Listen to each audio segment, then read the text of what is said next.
La mejor liga del mundo llega a tus tardes. Viví lo mejor de la NBA en Crossover, por Uno Contra Uno Radio.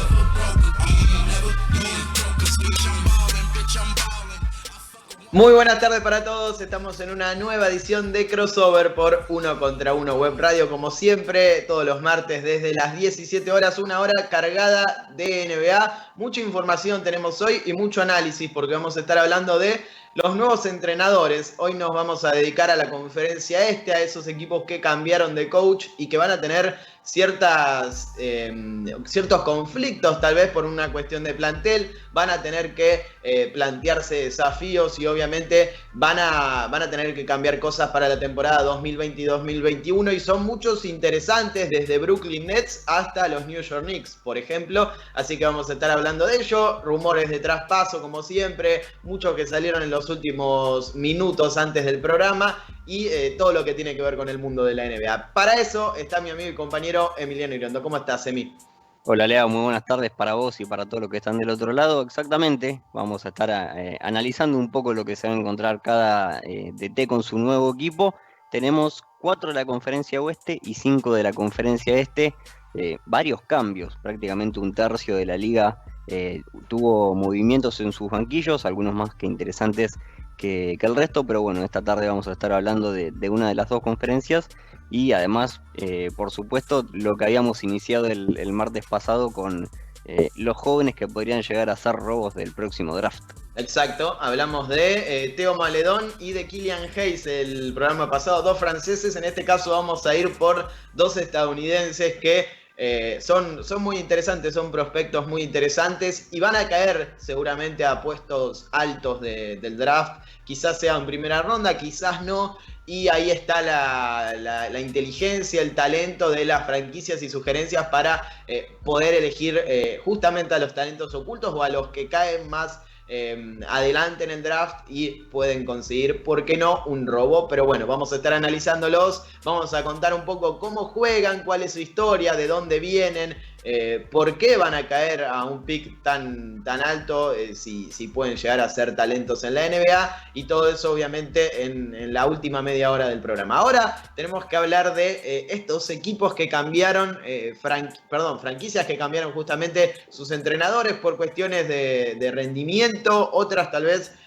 por algo que tiene que ver más con un plan dirigencial. Y también con cuestiones gerenciales o mejor dicho dirigenciales, directivas que pueden llegar a golpear de lleno en el plantel de un equipo. Y si hablamos de cuestiones directivas, tenemos que hablar de los Philadelphia 76ers, y para eso voy a saludar también nuestro amigo y compañero Leo Margo, que está detrás de la transmisión como siempre.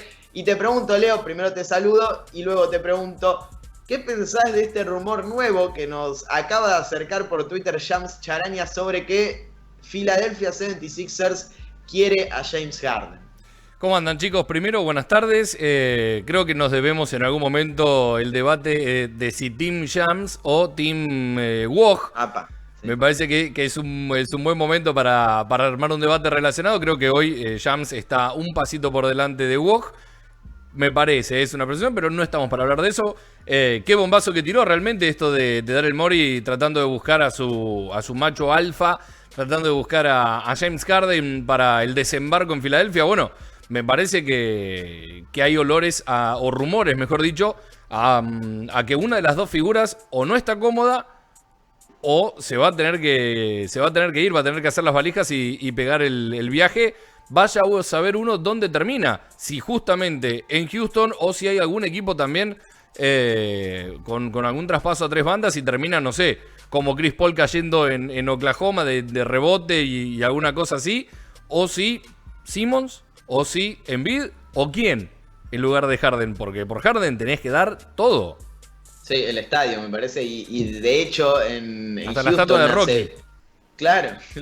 Hace algunas semanas dijeron que el el jugador franquicia que tienen, que justamente es la Barba, es el mejor de la NBA para ellos y que no piensan transferirlo por nada en el mundo. Eso obviamente puede cambiar porque es la NBA, porque son deportes, porque siempre se habla de que alguien es intransferible y a los 2 meses lo vemos con otra camiseta o puede suceder, no es que sucede siempre, pero ha ocurrido. Y James Harden demanda muchísimo porque es un jugador que en los próximos 2 años su contrato va a estar en un total de 80 y algo de millones de dólares y que ha tenido rendimientos de MVP, ha ganado un MVP en la 2018-2019, perdón, en la 2017-2018, ahí está, en la 2018-2019 salió segundo y en esta última ha salido tercero en la carrera por el MVP y lo viene siendo desde hace varios años, no solo en estos últimos 3, por lo que Houston, si hipoteca su presente y su futuro más reciente, más cercano mejor dicho, va a pedir muchísimo. No solo va a pedir una estrella como puede ser estas dos que estamos viendo en pantalla, Ben Simmons o Joel Embiid, sino también futuro, rondas del draft, todo lo que tiene que ver con los paquetes que se pueden formar para un posible traspaso. Es una información sobre el interés, ¿no? Nada concreto ni alguna negociación que ya haya iniciado, sino simplemente el interés. ¿Y por qué hay un interés detrás de Filadelfia que apunta a James Harden? Bueno, obviamente por la contratación que hicieron en su presidencia. Daryl Morey, que viene de salir justamente de los Houston Rockets, es un enamorado de James Harden, podemos decirlo de esa manera. Ha declarado luego de su salida de la franquicia texana que le cambió la vida, no solo cambió el baloncesto, el básquet, sino también su vida, que ha revolucionado la forma en la que se juega a este deporte y no para de lanzar elogios. Ha dicho que es mejor anotador, más eficiente anotador que Michael Jordan, que tiene más recursos. Ha dicho muchísimas cosas sobre James Harden, así que es obvio que lo va a querer, sea donde sea que esté, pero al mismo tiempo, Filadelfia es uno de los equipos que ha cambiado entrenador. Se ha ido Brett Brown luego de lo que fue el papelón, podemos decirlo de alguna manera, en la burbuja, perdiendo por barrida ante Boston Celtics en primera ronda. Se ha ido el entrenador que estuvo mucho tiempo conduciendo lo que fue el proceso, en cierto punto, con Embiid, con Simmons, tratando de crear una cultura ganadora en la franquicia que no gana un título desde 1983, y ha llegado Doc Rivers, que también ha sufrido un golpe muy grande, por otro lado, por Los Ángeles Clippers, otra franquicia que ha perdido un entrenador y que ha contratado otro nuevo, pero eso es cuestión de otro programa porque es de la Conferencia Oeste. En el caso de Filadelfia, contrata un entrenador que se nutre de los sistemas defensivos, o se cree que es un gran entrenador por su capacidad defensiva, que dijo que quiere a sus 2 estrellas, que no está pendiente o no está interesado en cambiarlas, que él cree que pueden ganar un campeonato con Simmons y Embiid, más allá de todos los rumores y todo lo que se habla sobre posibles traspasos, pero que al mismo tiempo le contrataron un presidente que dice y declara en las últimas horas que el plantel que va a ganar un campeonato, que puede ganar un campeonato en Filadelfia, obviamente no es el mismo que el que tienen ahora. Así que, ¿cómo está planteada para vos, Emi, esta situación? ¿Cómo crees que va a proceder Filadelfia y cuáles son los desafíos que se plantea, obviamente, con una plantilla que tal vez se pueda adaptar al entrenador, pero no tanto al presidente? Imagino que es un tanto contradictoria para los jugadores en su mayoría esta cuestión de que primero les cambiaron al entrenador. El mismo Elton Brand había hecho declaraciones un poco buscando el archivo.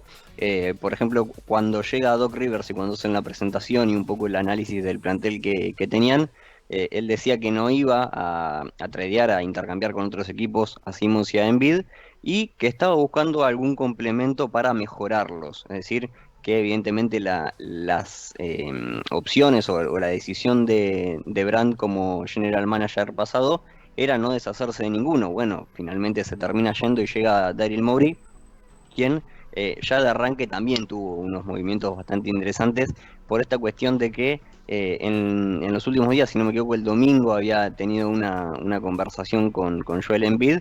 Imagino, obviamente no, lamentablemente no se filtraron detalles o por lo menos datos o indicios de lo que pudieron haber conversado en ese momento entre uno de los jugadores franquicia del equipo y el nuevo general manager, pero prácticamente por cómo recibió Embiid al nuevo entrenador y esta manera de empezar la relación con Daryl Morey con una videollamada, entiendo que va a ser una pieza fundamental en el armado del equipo. No creo que sea Embiid el apuntado para deshacerse de esa pieza, y sí me parece que en el caso de que lleguen a querer desprenderse de uno y no seguir la línea de Brand de mantenerlos ambos en el equipo, me parece que puede llegar a ser Ben Simmons el que termine saliendo del equipo, por una cuestión de que el juego interno es quizás la mayor virtud de este equipo, de estos Philadelphia, o al menos lo fue durante toda la temporada, aunque en este momento llega un entrenador muy diferente a Brett Brown y también un general manager que va a estar pensando en armar el equipo como lo hacía en Houston, e inclusive si llega a poder meter a Harden se le va a complicar bastante el perímetro. Obviamente Harden es un jugador probado que ya la última temporada jugó con Russell Westbrook y quizás lo hagan la próxima temporada, y lo hicieron de gran manera. El tema es que no sé qué tan bien puede llegar a encajar con Ben Simmons. Son dos perfiles muy, muy diferentes, y es cierto que le puede dejar muchas opciones en ataque, sobre todo para la definición desde el perímetro, y Ben Simmons es un caso totalmente diferente. Estaría bueno que el equipo lo mantenga así a Simmons, pase lo que pase, si llega o no llega Harden, por esta cuestión de que es uno de los grandes jugadores que tiene el equipo. Pero en el caso de que llegue la barba a Filadelfia, veo más complicado que siga Simmons que se quede. Sí, es muy difícil por una cuestión salarial también, porque sabiendo que Filadelfia no pretende desprenderse de una de esas dos figuras, de Simmons o Embiid, también se puede entender que Houston no está buscando a Tobias Harris o a Al Horford, por una cuestión de talento y de edad. Entonces, sería muy complicado que Harden llegue a Filadelfia en un traspaso a dos bandas. Tendría que incluirse varios equipos, tendría que haber una ingeniería económica bastante larga y bastante extensa y profunda, pero bueno, está el rumor ahí, se habla de un interés, todo eso puede decantar en una posible negociación, algo que no sabemos porque no tenemos fuentes en la NBA, pero sí sabemos que el plantel de Filadelfia está en un momento de quizás en un punto de inflexión, vamos a ponerlo así.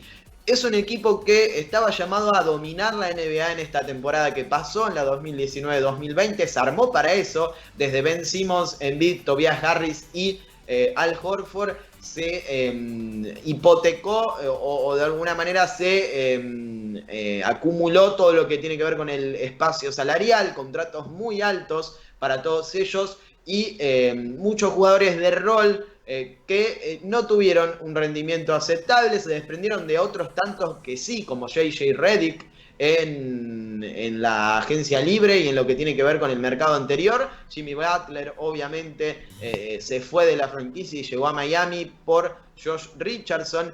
Entonces, ese equipo terminó saliendo sexto en la temporada, conferencia este, lesiones por todos lados, Ben Simmons no pudo terminar, no pudo jugar los playoffs, y por el lado de Embiid, esa sensación de que siempre te puede dejar con 20 partidos fuera en cuestión de temporada regular, y siempre está ahí en lo físico. Ahora, llega un entrenador nuevo, Doc Rivers, que entiende que el proceso puede seguir, pero al mismo tiempo la franquicia necesita resultados ya. Entonces, movimientos va a haber claramente, porque Daryl Morey es el general manager que más traspasos ha hecho en los últimos años, y prácticamente está planteando eso desde el lado de sus declaraciones y lo que ha dicho en los últimos días. Ahora, es muy incierto lo que puede llegar a suceder y qué traspasos puede llegar a hacer Filadelfia, que claramente necesita un perímetro tirador,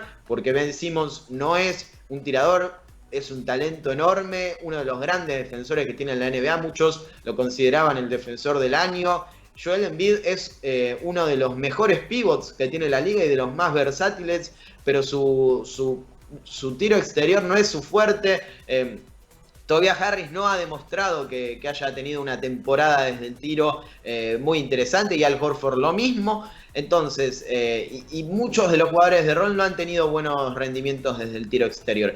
Necesitan, como el agua, tiradores. Al mismo tiempo necesitan desprenderse, creo yo, de una de esas figuras. Si mantienen ese rendimiento tan bajo, porque va a ser contraproducente, no solo desde el salario, cobrando más de 20 millones por el lado de Horford y de Tobias Harris, sino también desde el espacio que eso implica para conseguir otros jugadores. Se van a quedar muy cortos en cuanto a lo que pueden conseguir, y al mismo tiempo van a estar pagando una millonada por un jugador que no rinde como esperaban. Si quieren mantener esas dos figuras que según ellos son su futuro y probablemente lo sean por una cuestión de edad y lo que les llega a lo que pueden tener como potencial, van a tener que hacer cambios estructurales en el plantel desde el lado de los jugadores de rol y desde Tobias Harris y Al Horford. Ahora, ¿por quién? No lo sabemos. Está claro que la necesidad de Filadelfia es conseguir tiradores. Ahora, en el mercado hay muchos, pero van a pedir cosas importantes a cambio. Hay agentes libres que pueden llegar como Davis Bertans, pero necesitan contratos grandes porque se lo han ganado por su rendimiento. Y ante eso vos no podés tener todo, te tenés que desprender de jugadores y van a tener que hacer cambios en ese sentido. Vos, Leo, ¿qué harías si fueras Daryl Morey? Que en este caso está en una situación compleja, pero lo llamaron para eso y él ha aceptado. Si tuvieras que elegir, en el caso hipotético de que la franquicia decidiera desprenderse o conseguir traspasos que se terminaran completando con uno de estos dos jugadores, ¿a quién traspasarías? ¿A Al Horford o a Tobias Harris? Es una buena pregunta. Me quedó picando lo que decías de conseguir tiradores y haberse desprendido hace un año nada más de J.J. Redick. Suena casi como a una pena máxima, ¿no? Pero sí, volviendo a la pregunta, me parece que Harris te puede dar cierto goleo y tiene una mano cuanto mínimo interesante que claramente Horford no tiene, pero son distintas posiciones, eso también está claro. Y me parece que si vamos a apuntar, después veremos si Daryl Morey apunta a tener el mismo armado. Está claro que el equipo no va a ser el mismo, pero tiene la misma intención de tener un equipo como armado como fue el último Houston, o qué es lo que quiere hacer. Pero me parece que Tobias Harris se puede ajustar un poco más a lo que puede llegar a pretender Morey de lo que puede llegar a ser Horford. Entonces, si yo fuera Morey, sí, iría por el dominicano para tratar de sacarlo. Lo que pasa es que ¿cuánto vas a sacar por Horford más allá de que sea una ficha interesante, que se pueda adaptar rápidamente, y lo demostró en Boston precisamente, lo de Atlanta ni hablar, quizás acá en Filadelfia no tanto, pero digo, ¿cuánto podés sacar por Horford si vos lo ponés en el mercado? Esa es la duda que tengo. Y se me ocurre, yo coincido con vos, yo también traspasaría, si es que se puede, a Al Horford y si fuera Morey, pero al mismo tiempo es como vos decís, es un contrato tóxico desde lo económico, con un jugador que es muy veterano, o por lo menos está llegando a sus últimos años, y que ha tenido un rendimiento muy bajo en los últimos meses. Entonces se da una situación y un contexto bastante complejo para poder traspasar a Horford, en el sentido de que no vas a conseguir mucho por un jugador que tal vez cuando se fue de Boston podía llegar a ser una pieza importante para cualquier equipo, porque había tenido un gran rendimiento, porque había demostrado que encajaba a la perfección en el sistema de Brad Stevens, y porque era ese tipo de jugador que hace un poco de todo, estaba bien desde el triple en ese momento, es un buen generador de juego, defiende bien, es un jugador completo cuando está bien, pero ahora no lo está, y entonces uno no puede saber cómo va a rendir en la temporada que viene. Se me ocurre, y ya mezclamos el otro equipo que ha cambiado de entrenador, ofrecérselo a los Knicks en ese contexto en el que la franquicia de la Gran Manzana ha confesado, o por lo menos eso dicen las fuentes, que puede aceptar contratos tóxicos de jugadores con un contrato muy alto, justamente un salario muy alto, pero tratando de conseguir picks del draft para de alguna manera armar un futuro en lo que es su plantel. Ahora, Emi, yo te pregunto, y ya hablando de los Knicks, ¿qué pensás que puede llegar a pasar en la agencia libre con un equipo que ha contratado a Tom Thibodeau, un entrenador muy importante en cuanto a nombre, mejor dicho, pero con un plantel que tiene jugadores jóvenes al mismo tiempo que puede llegar a hacer cualquier cosa en el mercado, porque ya lo conocemos y porque es una franquicia que no te da indicios de que tenga una mejora en cuanto a la toma de decisiones? Me parece que en el caso de que decidan traspasar al Horford o a Tobias Harris, me imagino también como ustedes, que Horford puede llegar a ser el indicado por esta cuestión de edad, quizás también un poco de posición, más allá de que era un buen interno y un muy buen defensor, que le podría llegar a servir un jugador como Horford a los Knicks. Obviamente le pueda servir a cualquier franquicia en el caso de que recupere el bajo nivel que había demostrado en la última temporada, y que también le puede ayudar a conseguir quizás minutos de calidad, a recuperar un poco en su confianza y volver al nivel que había demostrado en Boston, y que fue lo que llevó a los 76ers a sacárselo de las manos a Boston. Imagino también que en estos Knicks que van lentamente hacia la reconstrucción, y que todavía, más allá de que la gente pide resultados y quiere ganar porque está cansada de ver a su franquicia en el fondo de la tabla, no podemos olvidarnos que en la última temporada, más allá de que hayan tenido quizás la mala suerte de la suspensión, toda la liga en general, marchaban 12 a un partido de Chicago, quedaron cerca también a 4 juegos de Washington, es decir, no quedaron en una mala posición. Podría decirse que los Knicks están empezando a ver luz al final del túnel. Quizás un poco se le puede atribuir eso a la llegada de un jugador clave en el último año, que es el que estamos viendo, que es RJ Barrett, que un poco le cambió la cara al equipo y lo llevó nuevamente a empezar a ganar partidos, a ser competitivos.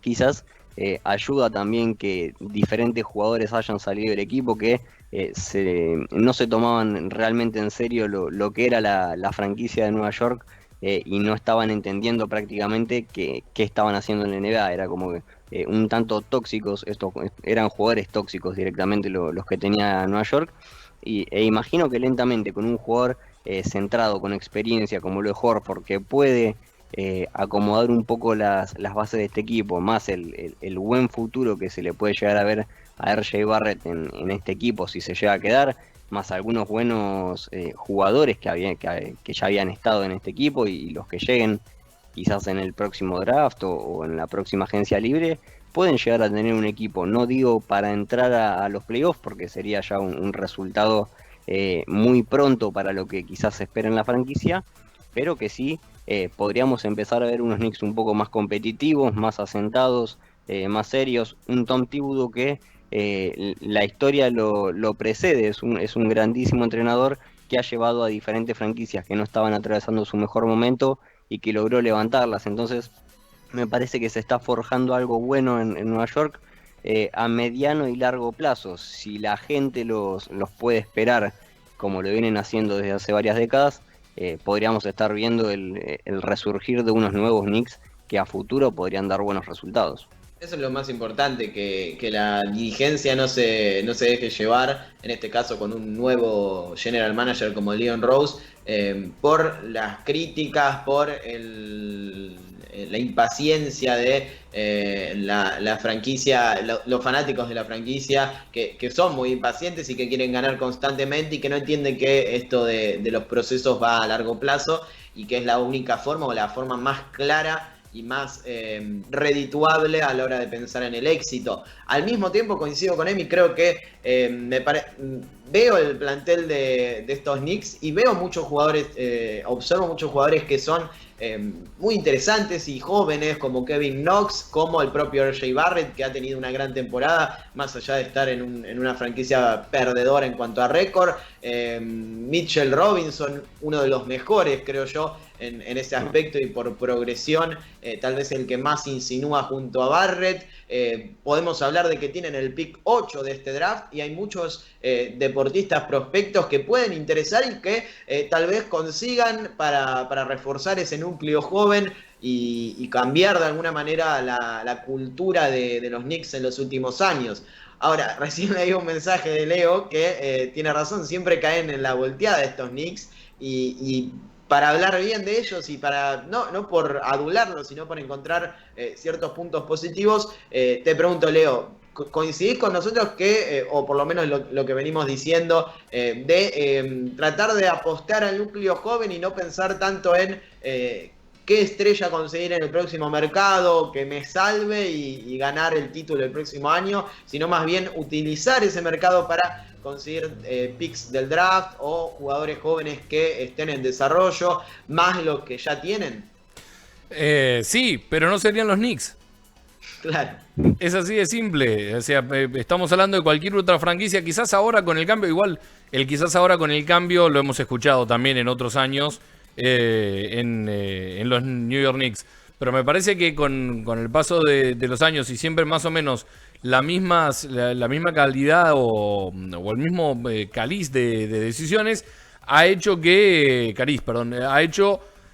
nos lleve a pensar siempre lo mismo, que los Knicks van a seguir siendo los Knicks pase lo que pase. ¿Qué es esto? Bueno, van a draftear, van a tener un par de buenos picks, nunca se le va a dar el 1 y cuando tienen la posibilidad terminan desmoronando todo y terminan traspasando y terminan trayendo algunas figuras ya en descenso, algunas figuras en decadencia o apostando a contratos tóxicos, que era lo que hablábamos hace un rato. Me parece que por lo que significa la franquicia, por su historia, por la importancia, recordemos que no deja de ser la franquicia más cara de toda la NBA, así desde el 73 no tengan un título, aún hoy. Entonces es una especie de deportivo ganar, quiero ganar pero nunca lo consigo. Y creo que eso es lo que hace entretenido a estos Knicks también.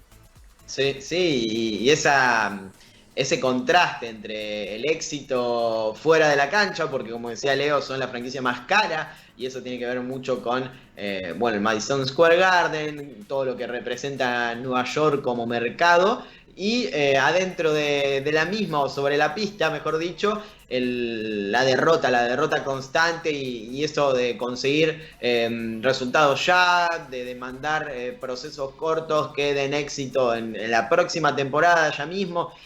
Y es como un contraste que te hace pensar, no puede ser así porque no se sostiene, en algún momento los Knicks van a dejar de funcionar económicamente, tal vez, entre comillas, y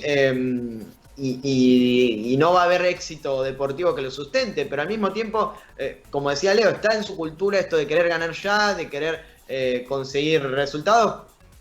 Pero si sos un dirigente y te llaman para hacer exitosos a los Knicks y ya tenés los reveses de los otros años, que quisiste a Kevin Durant y no lo tuviste, que quisiste a Kyrie Irving y no lo tuviste, y no solo no lo tuviste, sino que se fueron al equipo que está en tu ciudad, porque creen que tuvieron un desarrollo y un proceso largo que les permite ganar porque hicieron bien las cosas y no por ser los Knicks o los Nets. Entonces te dan indicios los mercados y las decisiones que tomaste de que no vas por el buen camino. Me parece que tendrían que apostar a esto, a RJ Barrett, a Kevin Knox, a jugadores jóvenes como Mitchell Robinson, como el pick 8 que tienen en este draft, y de alguna manera demostrarles a los fans que pueden conseguir resultados, pero se trata de procesos largos y que te lleven a esos resultados exitosos por un trabajo que se sustente por los métodos y por las decisiones que sean lógicas, no por conseguir un jugador y ganar. Yo creo que la única franquicia que puede hacer eso es Los Ángeles Lakers. Después no hay otra que a lo largo de la historia haya demostrado que puede conseguir estrellas y ganar en cuestión de un año.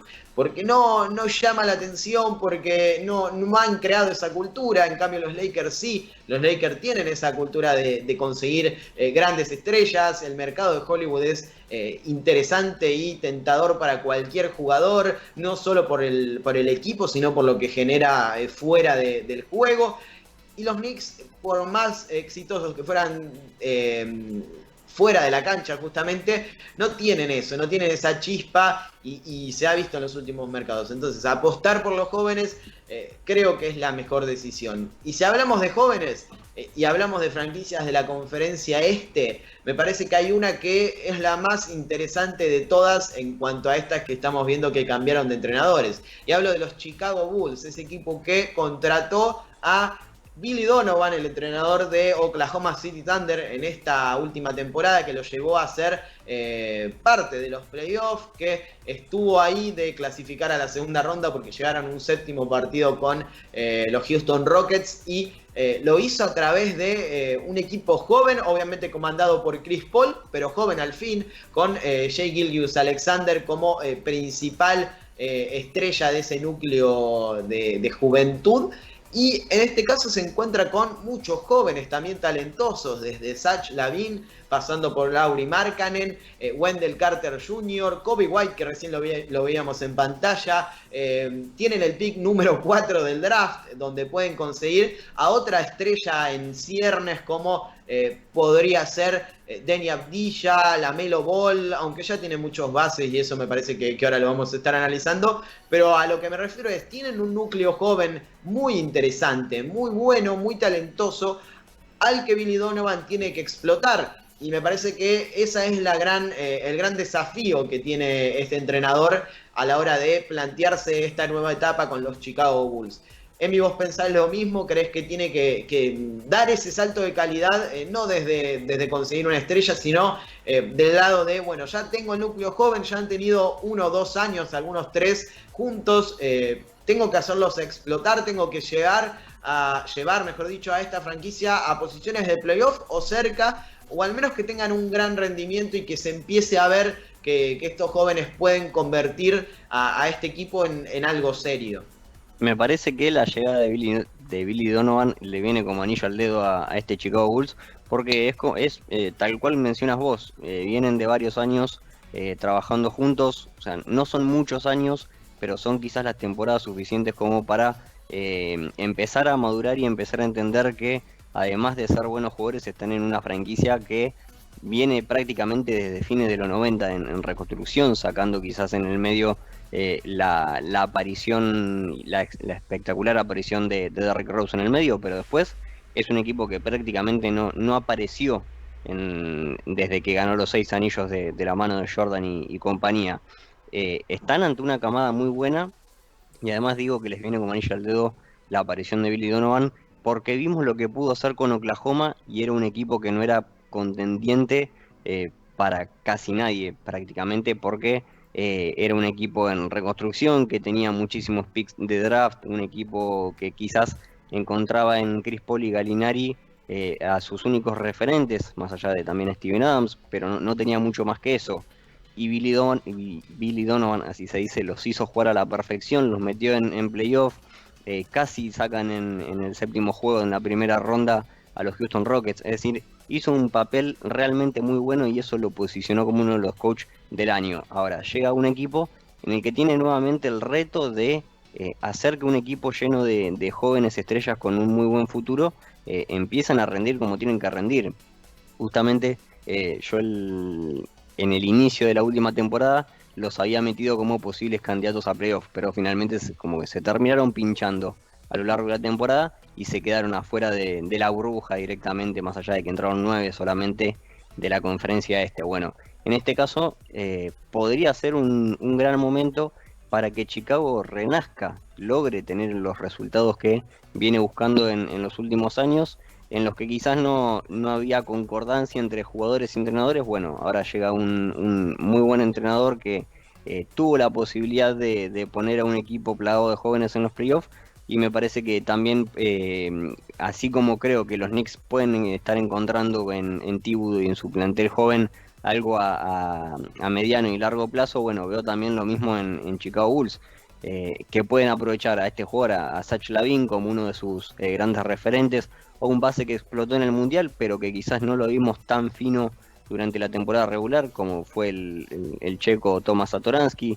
Después tienen una ficha espectacular como Lauri Markkanen, uno de los mejores internos tiradores que tiene la liga. Ya ha roto varios récords de jugadores que en sus primeros años han anotado más triples. Entonces, tiene muchas opciones en ataque y también en defensa. Bueno, justamente Kobe White, son muchísimos los jugadores que puede desarrollar Billy Donovan en estos Chicago Bulls, y me parece que va a ser bastante interesante verlos, esperando que empiecen a conseguir los resultados, porque si no también se va a convertir en una cadena en la que Donovan quizás no consigue los resultados, se va, viene otro entrenador, empiezan a rotar jugadores y están en una reconstrucción constante, no terminan de armar un buen equipo, que ya empiezan a cambiar de fichas y eso nunca les termina de dar resultado.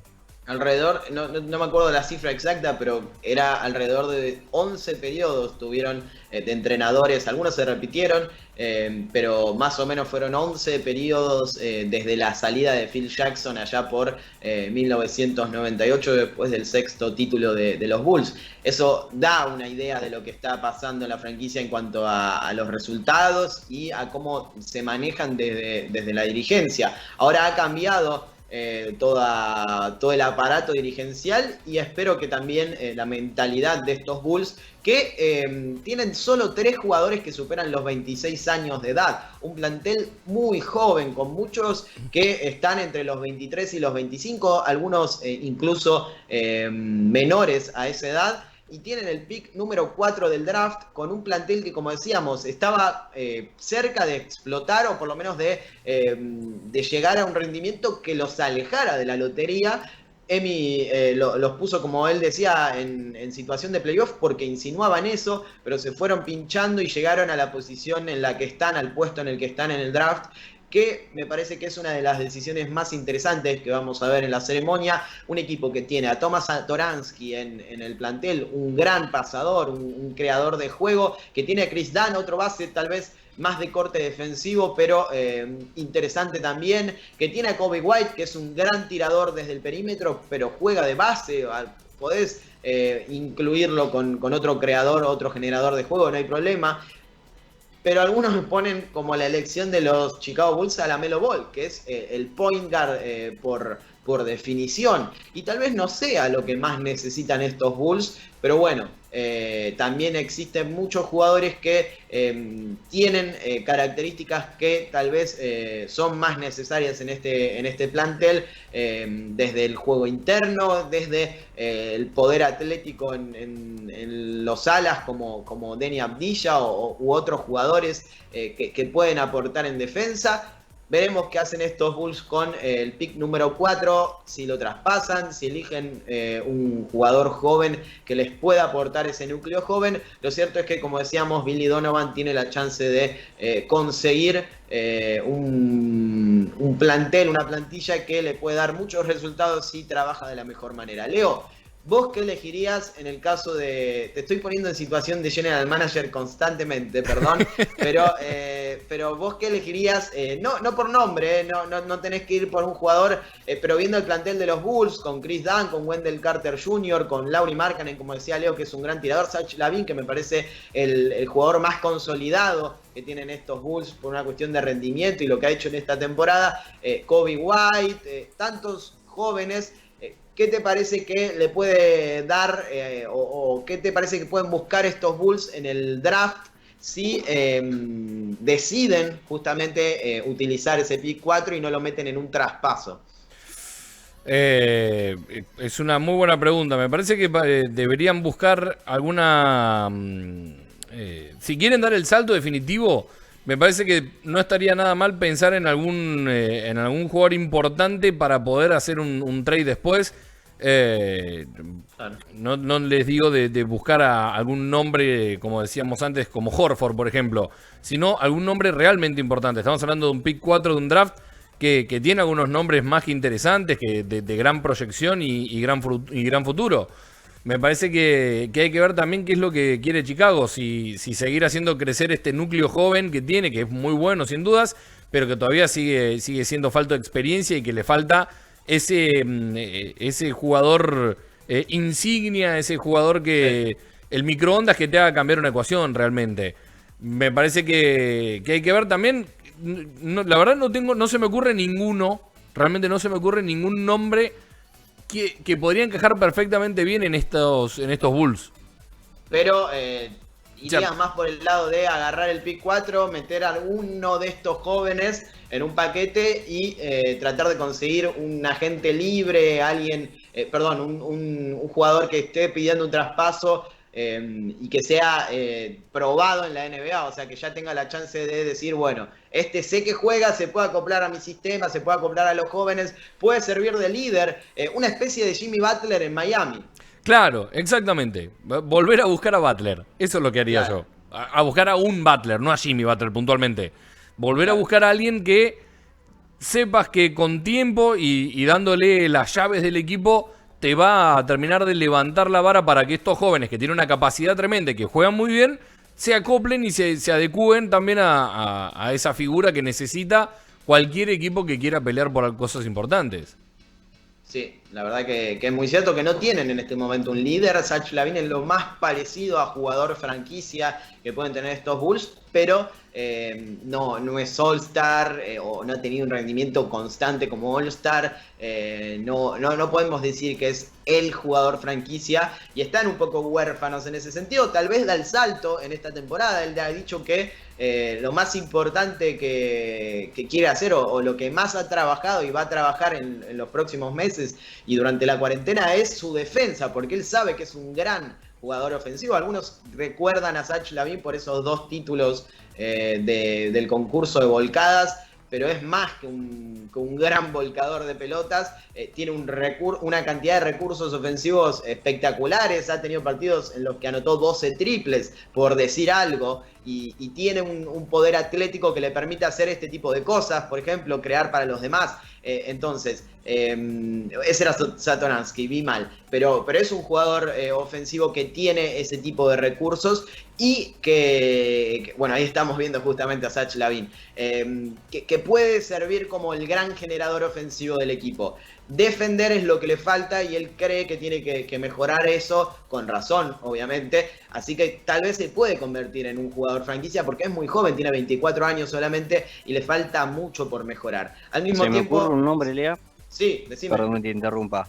Un nombre interesante que está en el mercado y que es agente libre en esta temporada, DeMar DeRozan, un jugador con mucho poder de anotación, probado, con experiencia, líder de los Spurs en la última temporada, que quizás no sabemos sus intenciones, pero en una de esas quiere llegar a volver a la conferencia este. Puede ser. Hay que ver cómo ven el contrato de DeRozan, que es tal vez lo más complicado, pero es un jugador al que pueden apuntar. No necesitan tiradores, claramente, tienen muchos y muy buenos. DeRozan es de lo que más adolece, pero es un gran anotador, muy eficiente, ha mejorado muchísimo en la creación de juego, puede encajar y por qué no ser el líder de una franquicia ganadora, algo que no ha hecho todavía, pero que sí ha demostrado que es un All-Star y tiene el nivel para hacerlo. Tranquilamente podría ser DeMar DeRozan y al mismo tiempo conseguir una estrella que se transforme en líder o por lo menos que complete este plantel que por ahora es muy joven, muy bueno desde el talento, pero tiene que dar ese salto de calidad y Billy Donovan es el encargado de hacerlo. Vamos a dejar a la franquicia que me parece la más interesante de todas en la conferencia con entrenador nuevo obviamente, para el próximo programa, porque se nos va a acabar el tiempo, no vamos a poder hablar de nuestros 2 robos del draft o posibles robos del draft. Y vamos a cerrar esta sección con los Indiana Pacers, un equipo que ha hecho algo raro, me parece, en cuestión de su entrenador. Había confirmado a Nate McMillan luego de quedar afuera en la postemporada de este año. Luego terminó desvinculando al entrenador que lo llevó a los playoffs en los últimos años y que había tenido grandes rendimientos en temporada regular, incluso mejores de lo que se esperaban, pero no podía traducir todo eso en playoffs. Y contrató a un entrenador que tal vez no conocen muchos, pero ha tenido grandes rendimientos en todos los lugares, en todos los estamentos en los que ha estado. Él pasó de D-League a, hablando ya de su etapa final, pasó por universidades, dirigió a los Santa Cruz Warriors, estuvo como asistente de los Phoenix Suns y luego de estos Toronto Raptors que también lo han hecho y que han ganado un título de la NBA con Nick Nurse a la cabeza, pero obviamente con Nate Bjorkgren, que es el entrenador que han elegido estos Indiana Pacers como su asistente principal o uno de los principales. ¿Por qué? Es la gran pregunta. Bueno, porque tiene principalmente menos pretensiones que otros entrenadores de elite o por lo menos de nombre en la liga, como puede ser Tyronn Lue, como pueden ser muchos de los que han llegado o se han nombrado en otras franquicias. Tiene mucho que ver con la cuestión de contrato y lo que va a ser la temporada 2020-2021 para la NBA en general en cuestión de finanzas. Van a tener que reducir costos y han hecho esto en los últimos años en Indiana, de encontrar entrenadores de bajo perfil que cobren menos, pero que pueden tener un buen rendimiento en estos equipos. Ha tenido buenos rendimientos en todos los estamentos, como decía, y tiene un plantel que se destaca por el sistema defensivo, se destaca por estar muy completo en ese aspecto y tiene muchos jugadores jóvenes que puede desarrollar sin que tal vez lo atormente un panorama como el que vimos en los Knicks o como el que vemos en otras franquicias que piden ganar ya. Indiana no es así, no ha ganado un título en toda su historia en la NBA, sí lo ha hecho en la ABA, pero no pide ese tipo de cosas. Pide rendimiento, obviamente, es una franquicia que quiere ser exitosa, pero te permite desarrollar planteles con mucha más tranquilidad. Y tiene 2 o 3 jugadores que son muy interesantes en ese aspecto, desde Víctor Oladipo, pero principalmente hablando de Domantas Sabonis, este jugador hijo de la leyenda de Arvydas Sabonis, pero ya dejando de ser el hijo de para convertirse en una estrella de la NBA. De hecho fue All-Star, ha desarrollado una cantidad de recursos ofensivos brutales, pero también es un gran defensor y me parece que el gran desafío de Nate Bjorkgren, que llega a una franquicia como entrenador en jefe por primera vez en su carrera, es primero vivir el sueño NBA y que no se lo coma, pero también desarrollar a este jugador como su principal figura. Creo que va a empezar a ser la principal figura de estos Pacers, más allá de lo que suceda con Oladipo, que se lo nombra en muchos traspasos y en muchos rumores, pero me parece que tendrían que ir por el lado de consolidar a Sabonis como el eje de todo, que si nos ponemos a ver la última temporada con Oladipo lesionado, ya lo fue, así que tendría que profundizar aún más en esto y conseguir que ese sistema defensivo no se trastoque, no se destruya, porque ha sido lo mejor que ha tenido Indiana, al mismo tiempo que pueda mejorar este sistema ofensivo que tal vez encuentre a él, a Sabonis y a Malcolm Brogdon como sus principales figuras. Obviamente en cuanto a resultados es consolidar lo hecho en temporada regular y conseguir un éxito tal vez no tan grande, pero sí avanzar en los playoffs, que es lo que más han sufrido, no han podido superar la primera ronda en los últimos años. Sí, va a ser quizás de todos los equipos que estuvimos analizando y que vamos a seguir más adelante, quizás el más complicado de analizar, al menos desde el punto de vista que es un entrenador debutante. No es el único, porque sabemos que Brooklyn también tiene un entrenador debutante, pero en este caso es un tanto, no sé si contradictorio, pero sí desconcertante el hecho de que no haya continuado Nate McMillan al frente del equipo, por esta cuestión de que primero, como decías vos, le habían renovado y después de la barrida que sufrieron en primera ronda, directamente lo barrieron a él del cargo del equipo. En este caso, no era un equipo que jugaba mal, de hecho, de todos los de la conferencia que cambian de entrenador, es el que mejor posicionado estuvo, cuarto en la temporada regular, pero evidentemente el resultado de la postemporada no fue para nada agradable para la dirigencia. Ahora, me parece, y obviamente ya es quizás llorar sobre la leche derramada, como dice el dicho, me parece que estuvo mal destituir a un entrenador que había llevado a su equipo al cuarto lugar y que le había permitido, entre otras cosas, mantenerse competitivo durante la burbuja, algo que no todos pudieron hacer, más allá de que algunos mejoraron en postemporada y otros empeoraron en esa misma instancia. Dando vuelta a la página directamente, ya hay que empezar a hablar de Nate Bjorkgren. Y puntualmente también hay que analizar qué es lo que va a tener también, porque bueno, con un Oladipo frágil desde lo físico, no sabes si puedes contar o no con él. Teóricamente ya está listo, ya está disponible para poder entrenar. De hecho lo estuvo haciendo en marzo. Había jugado algunos partidos antes de la suspensión y a la burbuja no fue, básicamente para preservar su físico. El tema es que logre hacerlo durante toda la temporada regular, que pueda conservar la mejor versión de sí mismo, que no pierda la confianza, porque sabemos que es un jugador que si se vuelve a lesionar ya sería una larga lista de motivos por los que tuvo que salir de la cancha durante mucho tiempo. Y en este caso ya sí podría llegar a afectarlo psicológicamente al punto de no ser el mismo Oladipo que se va, el que regresa. Después el equipo en sí está bastante bien armado. Lo mencionabas vos a Sabonis como el gran líder de este equipo, que dio un muy buen salto en la última temporada, siendo uno de los candidatos a sexto hombre, a ser un jugador All-Star. Es decir, quizás hasta pudo haber sido meritorio de integrar la terna del MIP, del jugador más mejorado. Y después el resto del equipo son bastante consistentes. Quizás Miles Turner y TJ Warren, ahí los dos juntos entre internos y un poco externo por Warren, que es alero, que ha demostrado un muy buen nivel en esta burbuja, teniendo partidos de 50 puntos. Es decir, tiene como un núcleo bastante bien armado, una muy buena base como para poder llegar lejos. También es como decís vos, es un equipo que nunca salió campeón de la NBA y sí de la ABA. Y no creo que tengan muchas pretensiones, pero bueno, el primer título siempre va a ser el primer título, no es que los estoy candidateando, sino que en algún momento va a tener que llegar por lo menos esa aparición en las finales, como les había sucedido ante los Lakers a principio de siglo. Necesitan dar el puntapié o la puntada final como para poder conseguir el título, pero creo que con estos jugadores puede volver a meterse en playoff y hacer un papel un poco más aceptable del que demostraron durante septiembre.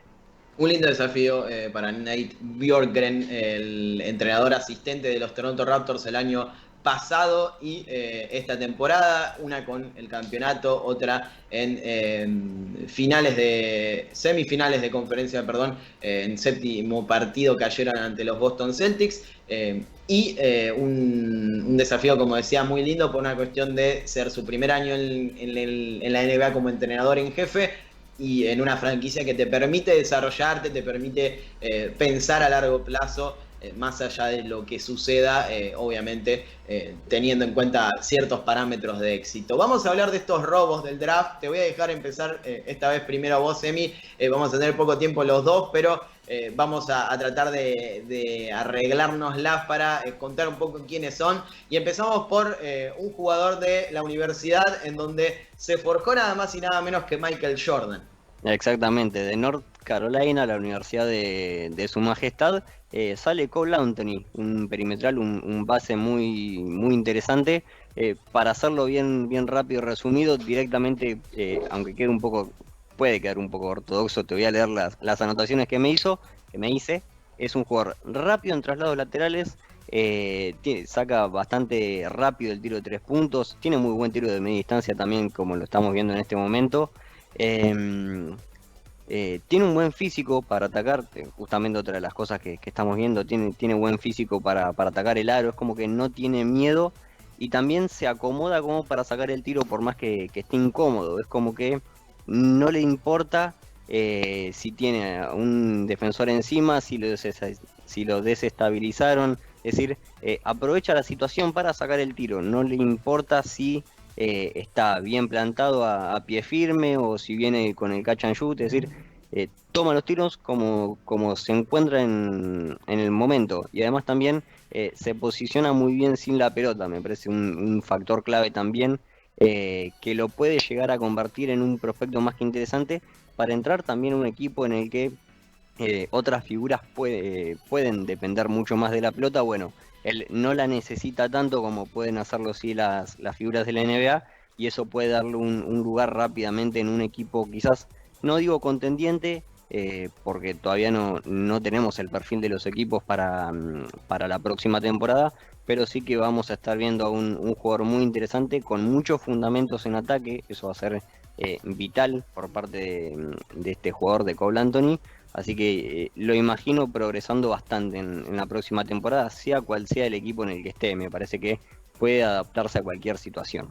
Yo voy a ir y comparto que Cole Anthony puede ser un jugador interesante en este draft, o al menos en lo que respecta a estos jugadores que tal vez caen en una posición más alta de la que esperaban. Voy a ir por R.J. Hampton, un jugador que siguió los patrones o la vida deportiva de otro jugador que está en este draft, en esta ceremonia, en esta camada, que es LaMelo Ball, obviamente, porque a diferencia de muchos otros, eligió no entrar en la NCAA y tuvo, de hecho, muchas ofertas para llegar al profesionalismo directamente desde high school, y fue a los New Zealand Breakers, equipo de la NBL de Australia, en donde también jugó LaMelo, pero él tuvo tal vez un rendimiento un toque más bajo de lo que se esperaba, un poco más bajo de lo esperado, promedios de 8 puntos, obviamente sufriendo ese traslado de lo que es jugar con compañeros de secundaria a lo que es el profesionalismo y veteranos chocándote, una liga bastante complicada e importante en lo que respecta a FIBA.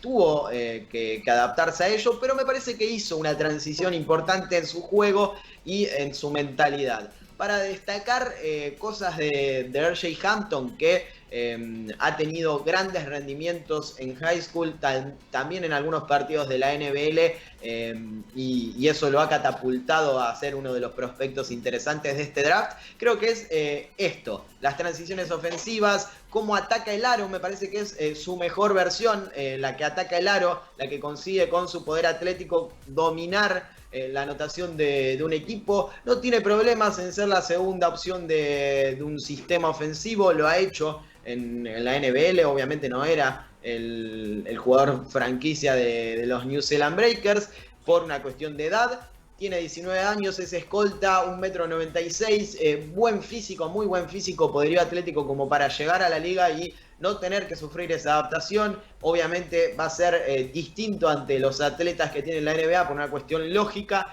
pero si tengo que darle un nombre o adaptarlo o compararlo con un jugador que en este momento está en la NBA, voy a ir por uno joven, por R.J. Barrett, otro R.J., un jugador que no tiene tanto tiro exterior como le suele suceder a Hampton, que puede anotarlo a pie firme, obviamente, pero que va a mejorar muchísimo en ese aspecto si lo trabaja, pero que en transición, en la pintura, atacando el aro, es muy importante, muy decisivo, tiene muchos recursos y creo yo que le podría venir bien a cualquier franquicia que necesitara un anotador, tal vez contendiente como Filadelfia, ¿por qué no? Bueno, en este caso Filadelfia creo que irá más por un tirador que por un anotador que no tenga esas características. Pero podría ir a una franquicia que necesite un jugador que pueda responder ahora, que pueda aportar ya mismo y que no se necesite tanto o no pretenda tanto un tirador, sino más bien alguien que anote desde la banca, tal vez en los minutos que tenga, y que sea efectivo en los tiros que tome. Así que tengan cuidado con estos dos jugadores, Cole Anthony por un lado, un base muy interesante, R.J. Hampton, que también tiene experiencia en el profesionalismo porque ha decidido que quería seguir ese camino.